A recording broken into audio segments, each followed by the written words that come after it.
जय माँ गंधर्वपुर वासिनी सदगुरुदेव गुरु माँ देवी ज्ञानेश्वरी जी के श्री चरणों में पुत्र का कोटि कोटि नमन। श्री गंधर्वपुर वासिनी माँ पीताम्बरा बगलामुखी का आशीर्वाद आप सभी पर सदैव बना रहे। भक्तजनों, आज हर कोई अप्सरा साधना के पीछे लगा हुआ है, अप्सरा साधना को सिद्ध करने में लगा हुआ है, सिर्फ और सिर्फ अपनी काम वासनाओं को पूरा करने के लिए।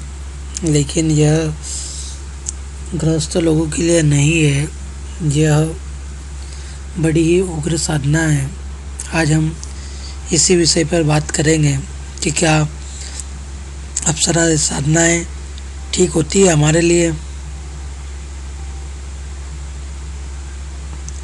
भक्तजनों, बहुत से लोग ये सोचते हैं कि वे सीधे अप्सरा साधना कर सकते हैं, लेकिन सच्चाई यह है कि बिना गुरु के और बिना पूर्व साधना के यह न केवल असफल होती है बल्कि घातक भी साबित हो सकती है।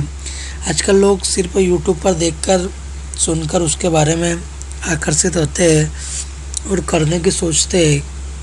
कभी भी किसी भी साधना के बारे में पहले जानकारी पता करें और बिना गुरु उसको करे ही नहीं। किताबों में तो आपको सभी चीज़ें मिल जाएगी, लेकिन किताबें सिर्फ ज्ञान दे सकती है, मार्गदर्शन नहीं देगी वो आपको। आपके अच्छे खासे जीवन को आप बर्बाद कर सकते हैं। इसीलिए जितनी भी साधनाएं करें गुरु मार्गदर्शन में ही करें और योग्य गुरु देखकर ही करें। पहले गुरु बनाने से पहले गुरु को भी जांचे परखे उसके बाद में ही गुरु बनाए,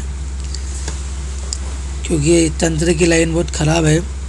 सात्विक साधनाएं तो ठीक है, कैसे भी कर सकते हो, लेकिन तांत्रिक साधनाओं को करने के लिए गुरु आपके पास अच्छा होना चाहिए, उसके बारे में पूरी जानकारी होनी चाहिए। क्योंकि सात्विक साधनाएं आप किसी भी प्रकार पूर्ण कर लोगे, आपको कोई ज़्यादा हानि नहीं होगी, लेकिन तांत्रिक में बहुत हानियाँ होती है। बच्चों का खेल नहीं है तांत्रिक साधनाएं। इसलिए अगर व्यक्ति बिना गुरु के अप्सरा साधना करता है तो उसके लिए घातक भी सिद्ध हो सकती है। सबसे पहले व्यक्ति को जानना चाहिए कि अप्सराएं होती कौन है। अप्सराएं स्वर्गलोक की देवी की तरह होती है। वह दिव्य नर्तकियाँ और शक्तिशाली ऊर्जाएं हैं जिनका वर्णन वेदों, पुराणों और महाभारत में मिलता है। यह साधारण मनुष्य के आकर्षण या भौतिक इच्छाओं के लिए नहीं आती है। ये केवल उसी साधक की ओर आकर्षित होती है जिसका मन पूर्णतः शुद्ध, संयमित और भक्तिभाव से भरा होता है। जब तक आप देवताओं की साधना तब वो संयम से ऊर्जावान नहीं होते, तब तक अप्सरा साधना केवल समय और शक्ति की बर्बादी है। कोई भी अप्सरा साधना पहली बार में सफल नहीं होती है। यह साधना केवल वही कर सकता है जो गृहस्थ जीवन के मोह और बंधन से मुक्त हो। अप्सरा साधना में तेज और ऊर्जा का आकर्षण की शक्ति का संचार होता है। यदि उद्देश्य शुद्ध न हो तो यह ऊर्जा साधक को मानसिक, आर्थिक और पारिवारिक कला और जीवन संकट तक पहुंचा सकती है। बहुत से लोग इसे पैसे, सम्मोहन या काम वासना की पूर्ति के लिए करते हैं, जिसके कारण न तो साधना सिद्धि होती है न ही शांति मिलती है। ये इंद्रलोक की उच्च चेतना वाली शक्तियाँ हैं जो केवल दिव्य वातावरण में रहना पसंद करती है। यह साधु संतों के पास उनके भक्तिभाव को देखकर स्वयं आती है। जब उद्देश्य सही और स्थान पवित्र होता है तभी इनका आगमन होता है। भक्तजनों, देवी देवताओं की साधना ही सर्वोच्च और सफल मार्ग है।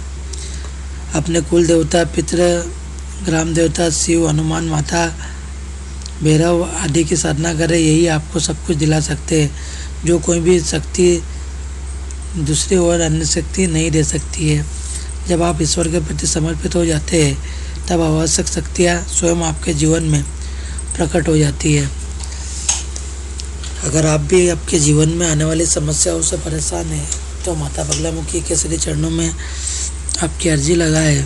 आपके जीवन में जो भी समस्या है माता बगलामुखी का आशीर्वाद से शीघ्र ही दूर होगी। जय माँ बगलामुखी, जय श्री महाकाल।